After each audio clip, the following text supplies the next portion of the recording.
Congressman. Maraming salamat. Happy po ako. Saya-saya rito. Mag-birthday sa Imos.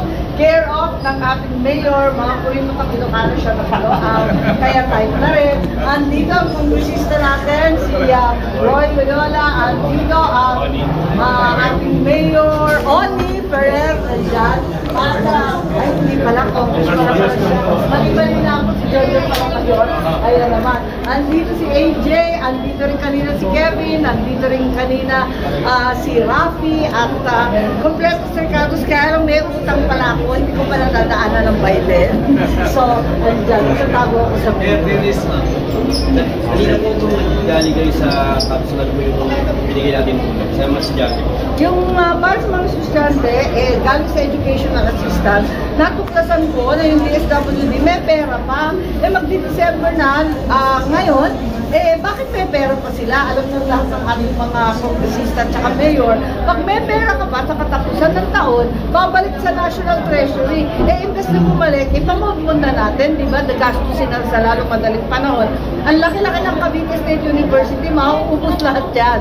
Kaya ipamigay na natin dahil sa kabila ng sinasabing libre ang edukasyon, ang totoo, napakamahal pa rin ang pamasahe, bibili ka ng gadget, mahal ang wifi, tsaka data sa atin. So, patong-patong pa rin ang gastusin ng pamilya. So, tulungan natin. Meron din palang 500 na mga estudyante, graduate na to. Nakapag-graduate, wala pang trabaho. Bibigyan natin ng kalahisian katumbas ng 90 days na trabaho.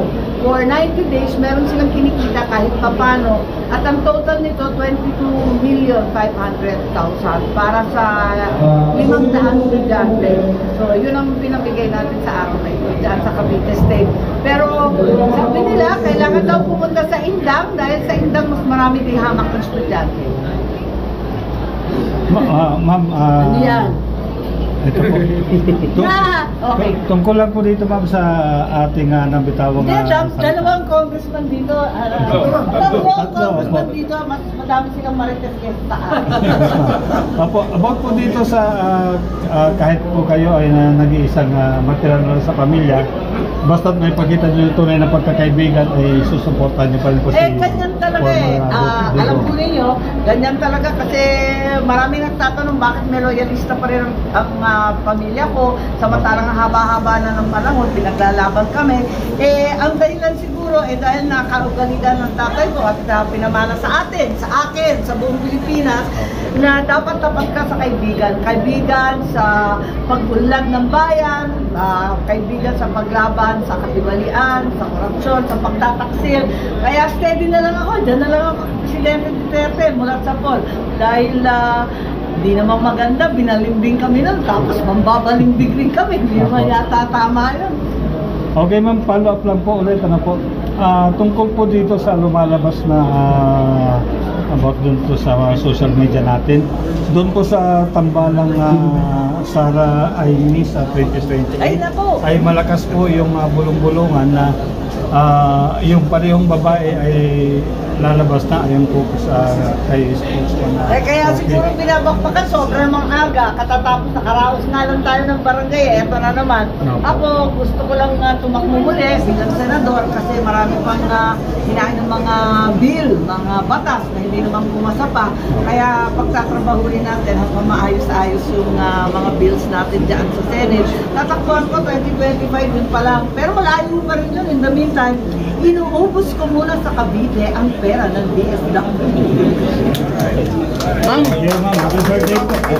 ma'am, birthday nyo ngayon, malapit na rin ang Pasko. Nandiyan na yung spirit ng love at forgiveness, okay? Tama. Yung kapatid nyo, ma'am, si Presidente, nagpunta ng Hawaii. Tama. Doon sa lugar kung saan na-excel yung tatay, ano? Ang sabi ni Presidente, wala siyang kailangan patawarin sa mga naging dahilan o mga tao behind sa pag-exile ng tatay nyo. Pinatawad niya na daw po lahat. How about Senator Amy Marcos? Oo naman, matagal na. Yung nanay ko talagang hindi naniniwala, na nagkikim-kim ng galit. Sabi niya nakakapangit daw. Yun naman yung nanay ko. Pero hindi uso po sa amin. Alam naman natin, utos ng pangangailangan, may ibang politiko na iipit dyan, yung iba talaga, walang magawa, kailangan survival din. Naintindihan naman namin lahat yan at sa haba ng panahon, talaga naman na kung sinong makikipagkaibigan, nakikipagkaibigan kami, nakikipag-alyado, hindi naman kami pala away, sa totoo lang. Okay ba, mainit-init pa.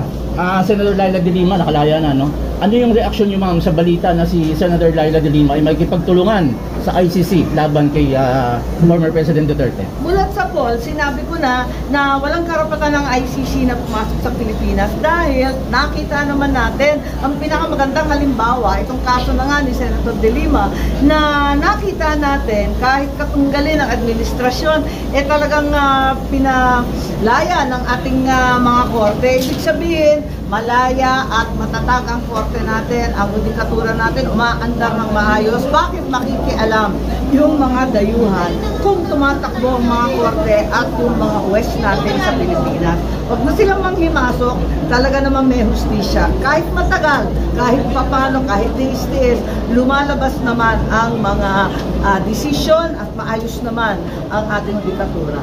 How about yung umuugong na balita, ma'am, no? Hindi naman daw seryoso, pero may parang impeachment attempt kay VP Sara daw. Reaction lang, ma'am. Well, dapat wag na tayo pumasok dyan. Nakakalungkot di ba? Ako yung nagpupumilit na may unit team. At sabi mo nga, malapit na yung Pasko, ba't naman natin papasukan yan? Dami-dami natin problema. Maawa naman tayo sa Pilipinas. Maawa tayo sa Pilipino na naghihirap pa rin at mahal-mahal ng pagkain. Huwag naman tayo papasok sa Paskong Tuyo. At higit sa lahat, magpapasalamat ako sa lahat. At sana manatiling one Cavite. Ayan.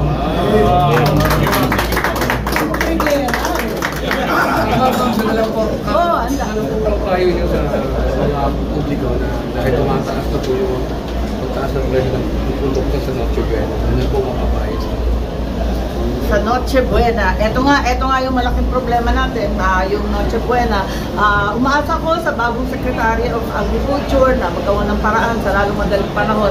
May issues of production, kulang talaga ang ani, nagkakaproblema at napakamahal din ang distribution, di maabot sa malalaking lugar katulad ng Cavite, kundi naiiwan sa mga malalayong lugar katulad ng Ilocos Norte, sa Bukidnon, sa South Cotabato.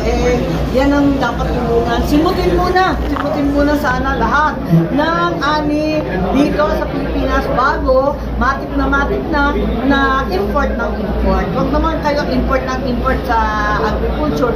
Doon naman sa customs, subaybayan ng maigi, sa DTI, dapat bantayan natin yung SRP, kung minsan nagiging katatawanan dahil hindi naman nasusunod yung suggested retail price. Kaya magbantay tayo at siguraduhin natin na hindi tayo makuwi sa Paskong Tuyo. Thank you! Thank you, ma'am. Thank you, ma'am. Thank you.